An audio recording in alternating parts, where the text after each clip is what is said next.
Pemirsa Top Tua News kembali hadir ke hadapan Anda pada malam hari ini bersama saya Rizka Indah. Pemirsa, mungkin Anda sudah cukup mendengar begitu ya terkait dengan proyek kereta cepat yang memang sekarang digadang-gadang oleh pemerintah untuk bisa segera direalisasikan bagi kehidupan masyarakat.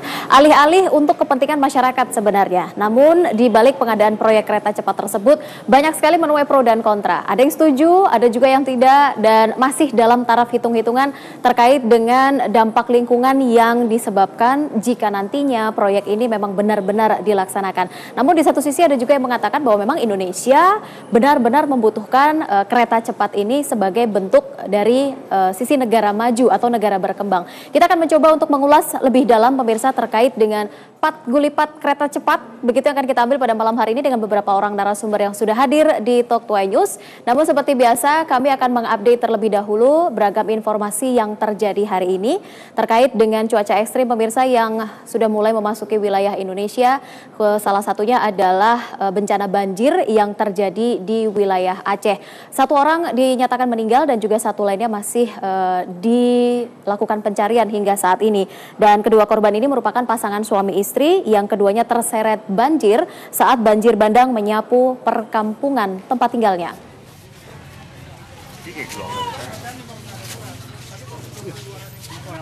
Satu korban banjir di Aceh Singkil, Aceh, ditemukan tewas sekitar 1 km dari kediamannya. Dan korban ini merupakan warga desa Lai Sipola yang hilang saat banjir setinggi 1 meter menyapu tempat tinggalnya.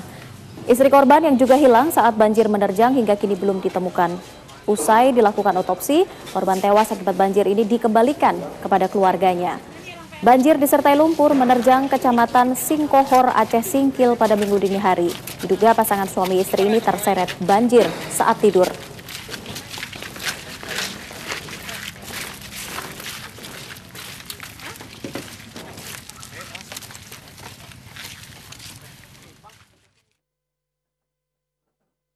Ya, pemirsa, Anda masih ingat terkait dengan kasus Angelin? Sidang lanjutan kasus Angelin kembali digelar di Pengadilan Denpasar, Bali. Terdakwa Agus T. Hamdaime menerima tuntutan dari JPU. Agenda sidang kali ini terkait tuntutan jaksa terhadap terdakwa Agus T. Hamdaime. Agus T. Hamdaime adalah terdakwa kasus pembunuhan Angelin, bocah berusia 8 tahun yang tampak pasrah saat memasuki ruang persidangan. Pembunuh Angelin ini mengaku menerima segala tuntutan jaksa penuntut umum atau JPU. Sementara ayah kandung Angelin sendiri, Rosidik, meminta kepada majelis hakim untuk bisa menghukum Agus seberat-beratnya. Rosidik menganggap bahwa Agus terlibat dalam pembunuhan anaknya.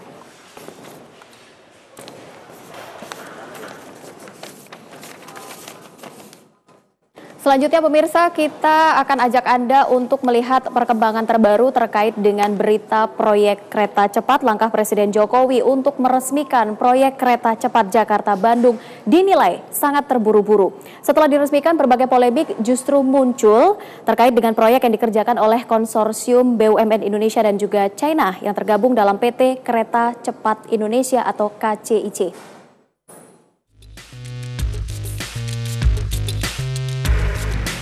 Meski groundbreaking proyek kereta cepat Jakarta-Bandung telah dilakukan pada 21 Januari lalu, pro kontra terkait proyek ini masih saja berlanjut. Kementerian Perhubungan menyatakan PT Kereta Cepat Indonesia Cina selaku pelaksana proyek pembangunan sejauh 142 km ini belum mengantongi izin. Staf khusus Presiden Bidang Komunikasi, Johan Budi menegaskan, proyek ini dimulai usai mendapat masukan dari kementerian terkait. Di antaranya Kementerian BUMN, Kementerian Perhubungan, dan Kementerian Lingkungan Hidup dan Kehutanan. Sikap awal pemerintah dalam hal ini Presiden kan memang proyek kereta api ini, kereta cepat ini setelah dia mendapat laporan dari menteri masing-masing, lalu diputuskanlah untuk meneruskan program atau proyek ini. Nah, di tengah-tengah keputusan itu kemudian ada beberapa hal yang kemudian menjadi perhatian publik, yang misalnya soal perizinan ya, yang kemudian disampaikan oleh Menteri LHK maupun Menteri Perhubungan juga kan bisa jalan dalam proses itu kan bisa jalan ya. Meskipun groundbreaking sudah dilakukan, tentu ada evaluasi secara terus-menerus ya, yang akan dilakukan oleh Presiden.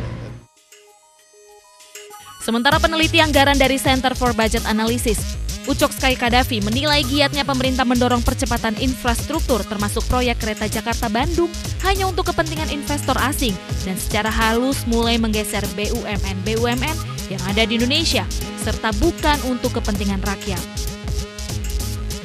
Ini bangkrut. Jadi kalau restrukturisasi itu memperbaiki enggak. Tapi kelihatannya restrukturisasi itu bukan memperbaiki. Restrukturisasi BUMN ini malah ini kelihatannya BUMN disatukan,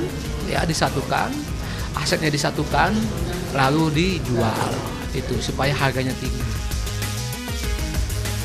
Ucok menambahkan strategi pemerintah menjalankan proyek infrastruktur cukup berbahaya karena BUMN yang mendanai proyek infrastruktur harus melakukan utang yang sangat besar di luar negeri. Padahal saat ini keuangan pemerintah sedang mengalami tekanan yang luar biasa. Dari sisi fiskal, terlihat dari penerimaan pajak yang tidak tercapai tahun lalu. Ya, Pat Gulipat kereta cepat. Kita bahas malam hari ini pemirsa terkait dengan proyek kereta cepat yang masih menuai polemik atau pro dan kontra. Di Talk to News pada malam hari ini sudah hadir 3 orang narasumber saya pada malam hari ini. Saya perkenalkan terlebih dahulu ada Pak Edo Rahmat, manajer kampanye Walhi. Kemudian ada Mas Dedi Herlambang, Direktur Eksekutif Masyarakat Transportasi Indonesia atau MTI. Kemudian di ujung sana wakil kita ini, wakil rakyat gitu ya. Dari Komisi 5 DPR RI, Pak Bakri. Selamat malam Bapak-Bapak. Assalamualaikum. Waalaikumsalam warahmatullahi wabarakatuh. Benar-benar menjadi polemik. Saya ke Mas Dedi terlebih dahulu. Mas Dedi, kalau kita lihat seberapa butuh sih sebenarnya Indonesia ini kereta cepat? Kalau secara transport, kalau saya bilang ya khusus untuk HST Jakarta-Bandung kita sama sekali belum membutuhkan. Belum membutuhkan? Belum membutuhkan, karena jaraknya kan hanya 150 km. Sementara kalau top speednya HST itu kan bisa 350. Kalaupun kemarin dari penjelasan dari Istana tidak jadi HST, tapi medium speed kan 250. Yeah. Itu pun juga masih kita sayangkan, apalagi di situ dari dulunya desainnya 8 stasiun berhenti. Ya. Kami pikir ini kereta komuter atau kereta HST. Kemudian menurun jadi 5 stasiun berhenti, 4. Akhirnya sekarang turun menjadi 3 stasiun. Itu pun kalau misalnya jarak 150, yang realnya itu 142 km dari Halim, itu kita berarti rata-rata kita berhenti sekitar setiap stasiun kalau kita average sekitar 50 kilo. Itu bisa nggak mencapai top speed sampai 250 katakanlah begitu. Mungkin baru ancang-ancang atau udah mau mengerem, misalnya seperti itu. Logis nggak gitu loh, kalau kita kembalikan kepada konsep awal. Oke, tapi kalau dari sisi kebutuhan sebenarnya, kebutuhan masyarakat untuk wilayah Jakarta, Bandung, terbilang urgenkah untuk kita membutuhkan kereta api cepat itu? Atau memang hanya sekedar kita belum punya nih kereta cepat ini, Indonesia harus punya?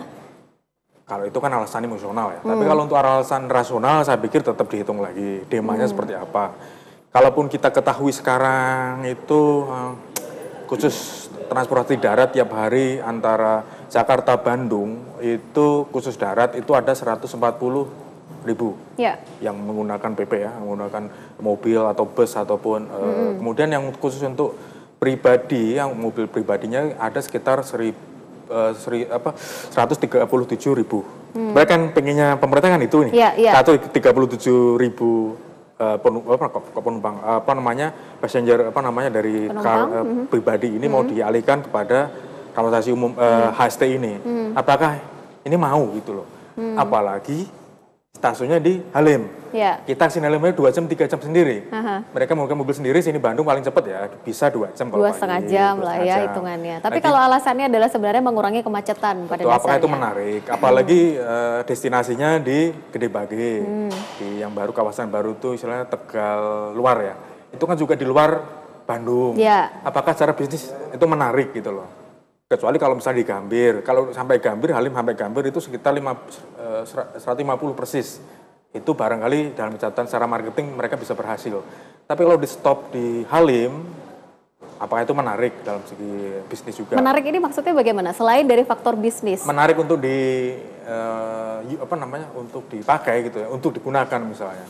Kan kita ke Halim menjauh. Seberapa efektifkah begitu ya maksudnya untuk masyarakat? Kita juga masih masih stres juga kalau pagi-pagi ataupun sore kalau kita lewat Cawang segala macam kan stuck seperti itu 2-3 jam kalau dari sini. Apalagi, jadi kalau alih-alihnya adalah untuk kepentingan masyarakat sebenarnya? Ya masyarakat yang mana dulu maksudnya gitu kan. Itu maksudnya. Bukan masyarakat transportasi Indonesia ya.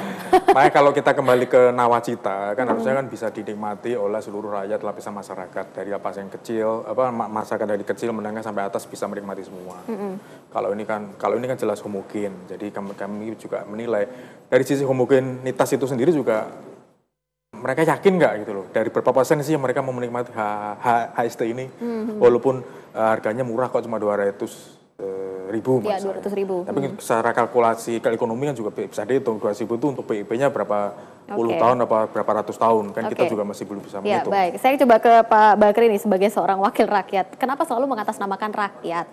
Sebegitu butuhnyakah rakyat? Saya kembalikan lagi pertanyaan saya ke Mas Dery tadi. Kalau menurut dari pandangan Anda dari pengadaan proyek kereta cepat ini, ada yang mengatakan bahwa ini sebenarnya terlalu terburu-buru.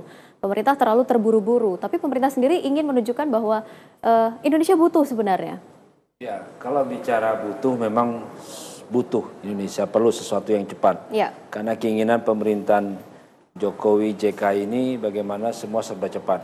Kalau tidak begitu kita akan terlambat. Ya. Saya kalau bicara penting apa tidaknya kereta cepat ini, saya pikir kita penting. Apapun, apalagi ahli teknologi. Tapi yang menjadi pertanyaan kita ini, yang menjadi pertanyaan teman-teman pengamat dan seluruh masyarakat, ini adalah adanya aturan-aturan yang belum dilengkapi. Seakan-akan tidak menghiraukan aturan-aturan yang harus disepakati. Nah, kemarin kami rapat, kira-kira 2 minggu yang lalu kami rapat dengan Kementerian Perhubungan terkait dengan evaluasi kinerja Kementerian Perhubungan. Pada saat itulah kami coba bertanya, pada saat momen pertama itu bertanya mengenai kereta cepat. Sementara Kementerian Perhubungan sendiri melalui mulutnya Pak Zonan itu bicara bahwa masih ada izin yang belum dikantongi. Artinya izin ini belum dikeluarkan secara sempurna begitu ya? Bukan belum sempurna, artinya memang belum dikeluarkan. Belum dikeluarkan izinnya belum dari Kementerian Perhubungan. Artinya bahwa Kementerian Perhubungan ini adalah kabinet presiden ini berarti belum memberikan izin. Tapi kalau belum ada izin yang diturunkan, groundbreaking sudah dilakukan. Nah, inilah yang menjadi pertanyaan kita. Saya pikir ada sesuatu mungkin yang bisa sambil jalan sambil diurus. Tapi ada juga memang harus diteliti. Hadir pada malam hari ini juga teman kita dari Walhi, ada beberapa perhitungan-perhitungan yang memang tidak boleh. Ada sesuatu daerah hutan mungkin tidak boleh. Ya. Bayangilah orang kadang-kadang di daerah saya itu ada satu nama daerah Kerinci itu daerah bencana alam. Sampai hari ini orang pingin membuat jalan aja untuk jalan evakuasi, sampai hari ini tidak diberi izin karena itu hutan lindung. Nah, untuk menyelamatkan orang ini, nah bayangilah hari ini ada kereta cepat yang pingin dibuka di daerah hutan lindung yang tidak tahu jenterungannya bagaimana, izinnya bagaimana, nah sementara bisa. Jadi saya pikir oke, silakan. Artinya ada sesuatu yang boleh groundbreaking, izin, silakan. Tapi ada sesuatu yang memang harus betul-betul dikaji. Selain masalah lingkungan. Saya pikir memang pemerintah perlu mengkaji ulang. Kalau bicara penting, memang penting, butuh.